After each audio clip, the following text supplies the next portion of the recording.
They told you that cortisol is bad, that it's a stress hormone, and its high levels will destroy your health. But they didn't tell you that cortisol is the most anti-inflammatory hormone in your body. It's the best at removing inflammation. Out of 23 studies, 22 linked higher cortisol with better metabolism and fat burning. Why am I telling you this? Because high-fat and high-protein diets have been linked to high cortisol levels. Did you know that in this video you'll discover a diet that can boost metabolism in obese individuals and even reverse fatty liver disease? Make sure to keep watching. There's also a simple way to avoid fatigue on a keto diet, which I'll explain later in the video. Hi, I'm Mr. B, and this is the Health Theory channel. Today, let's explore the theories surrounding the keto diet and whether it's actually good or bad. But before we start, leave a comment if you've heard about or tried the keto diet. The ketogenic diet is a high-fat, very low-carb way of eating. A standard keto diet provides no more than 50 grams of carbs per day, whereas a typical daily diet includes around 300 grams. On a keto diet, your body shifts to burning fat for energy instead of carbs, leading to the production of ketones, the main energy source in this diet. The benefits of the ketogenic diet are numerous. First, it helps control blood sugar levels. It can significantly lower HbA1c and fasting glucose levels, which is beneficial for people with type 2 diabetes and insulin resistance. Additionally, this diet can reduce the need for diabetes medications. The keto diet also improves lipid profiles. It lowers triglycerides, increases good HDL cholesterol, and can reduce bad LDL cholesterol and total cholesterol levels. Another advantage is facilitating weight loss. The keto diet increases resting energy expenditure and provides greater satiety, helping control appetite and reduce calorie intake. This makes it easier to achieve a calorie deficit, essential for weight loss. The keto diet is also effective in treating epilepsy, especially in children with drug-resistant epilepsy, significantly reducing the frequency of seizures. Following a ketogenic diet can alleviate neurodegenerative diseases like Alzheimer's and Parkinson's. It improves memory, mood, and reduces fatigue in individuals with these conditions. The keto diet can also reduce fatty liver disease and improve liver function. Numerous studies have reported beneficial effects such as lowering liver enzyme levels and decreasing liver fat. But another theory claims the keto diet is bad because eliminating many foods can lead to vitamin B1, B6, C, mineral, magnesium, potassium, and fiber deficiencies. It may also strain the liver, particularly in those with liver dysfunction. High animal protein intake and limited vegetables can lead to kidney stones, which is another downside of the keto diet. It can also lower thyroid hormone levels, leading to hypothyroidism. In the initial phase of transitioning to a ketogenic diet, symptoms like fatigue, headaches, nausea, constipation, and dizziness known as keto flu may occur.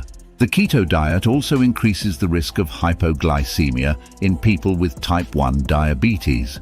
The ketogenic diet is harder to balance and requires consultation with a dietitian to avoid deficiencies. The lack of sufficient evidence supporting the keto diet as an adjunct to cancer therapy is another drawback.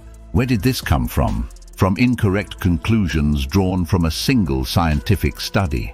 In 2012, Boston Children's Hospital, affiliated with Harvard, published a study comparing 3 diets: low-fat, low-carb, and low glycemic index. The study showed that a very low-carb diet resulted in the greatest metabolic improvement. However, the conclusion that it raises cortisol levels and is therefore bad was incorrect.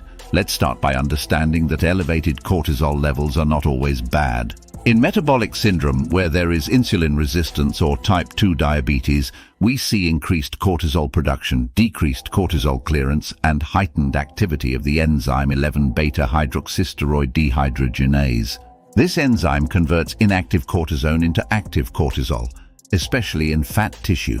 When we talk about low-carb diets, it's important to differentiate between short-term and chronically elevated cortisol levels.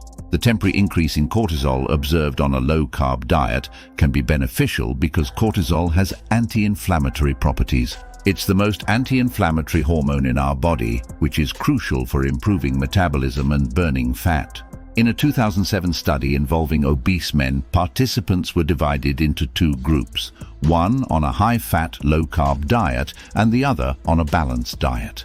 The results showed that in the low-carb group, cortisol levels increased and its clearance decreased. This might help in mobilizing and burning fat. Cortisol is also linked to an increased metabolic rate. A meta-analysis last year showed that elevated cortisol is associated with a higher metabolic rate in humans, mammals, and birds.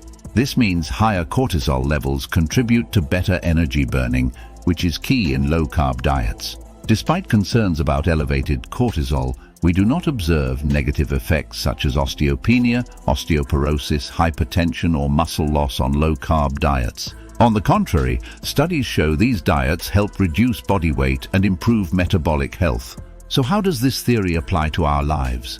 The answer is balance. If you have a busy day with a lot of physical activity, mental work, or intense training, add some healthy carbs around that activity. If it's a normal day and you're driving everywhere, you don't need to eat carbs. We consume more carbs than America spends to save democracy, a lot. I promise to explain how to deal with fatigue on a keto diet. It's important to mention the role of salt in ketogenic diets. Lower insulin levels lead to increased sodium excretion by the kidneys, which may require higher salt intake to avoid symptoms like fatigue, sleep problems, or migraines. Remember to consume enough salt to support electrolyte balance and proper body function. And remember, don't be a grump. Give a like, hit subscribe, and let us know in the comments which healthy theories you want us to explore next.